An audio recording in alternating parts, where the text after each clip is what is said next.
you guys had a nice exchange afterwards. Obviously, there's been tension between you two guys along the way. I'm just curious, can you share kind of what was shared between you two in there?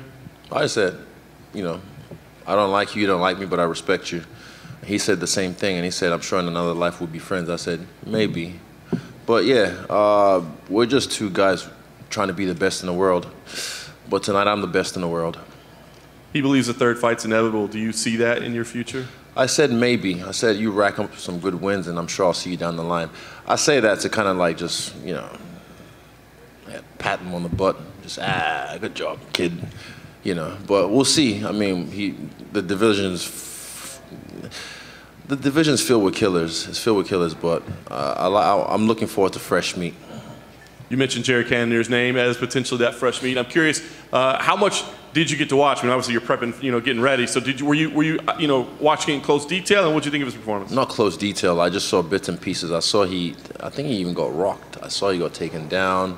Then he elbowed Brunson. So I didn't really take stock. I'll go back and watch the fights later on and just, see what it is. But he made a statement, and I even told him after the weigh-in, not the ceremonial ones, the official weigh-in, I said, look, please take this guy out so I can get some fresh meat. And he said, bro, I'm trying to work. I'm like, me too.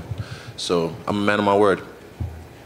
I know you said you like fresh meat. Another fighter not in your division named Hamzat's been tweeting at you this fight. Has he? He said, easy money for me, 0 wrestling, 1 rounds, I'm going to kill him.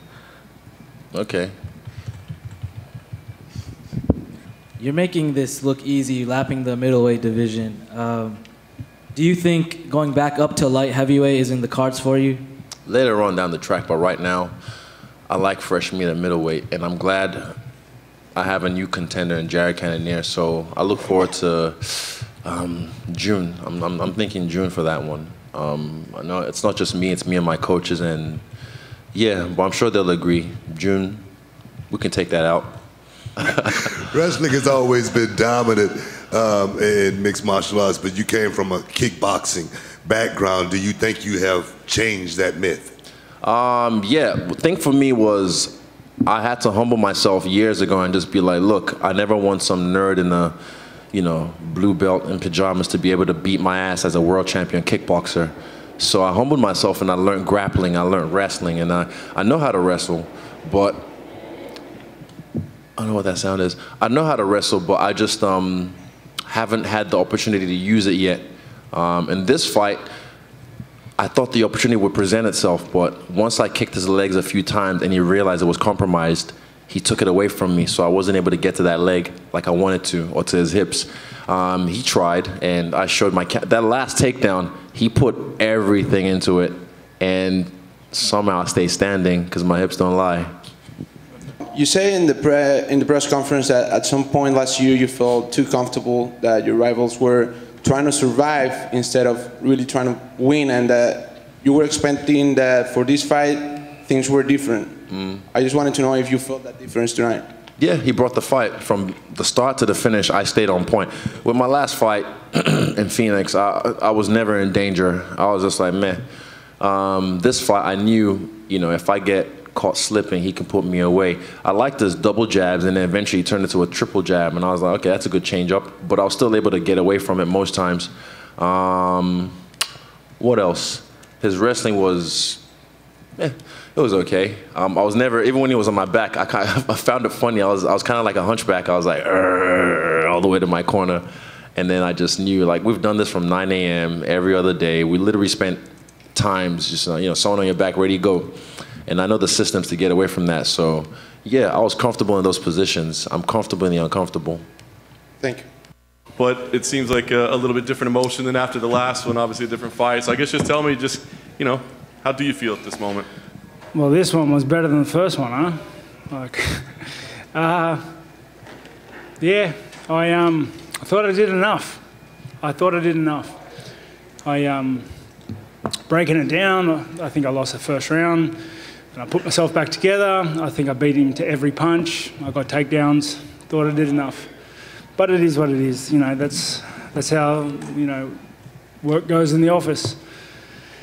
So I'm going to go back, evolve some more, get better, like fine-tune the things that I've been working on, and come back a better man. Honestly, though, at the moment, Izzy was my biggest obstacle, right? He was my biggest hurdle. He beat me in a good fashion the first time. So I've been working and angling myself to evolve and to get better, and I've done that.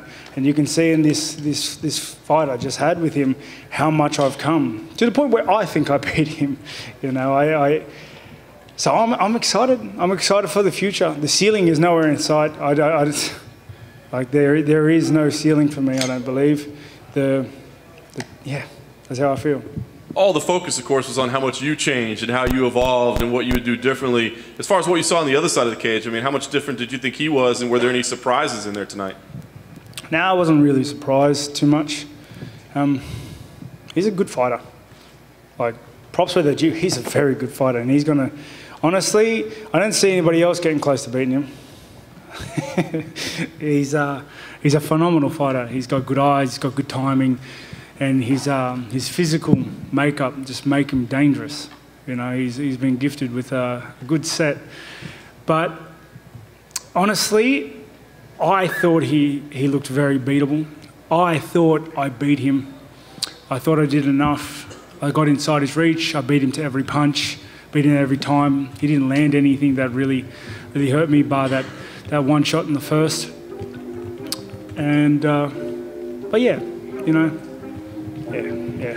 CBA, never say I've been on my grind for 7 days. Need a race, sweating.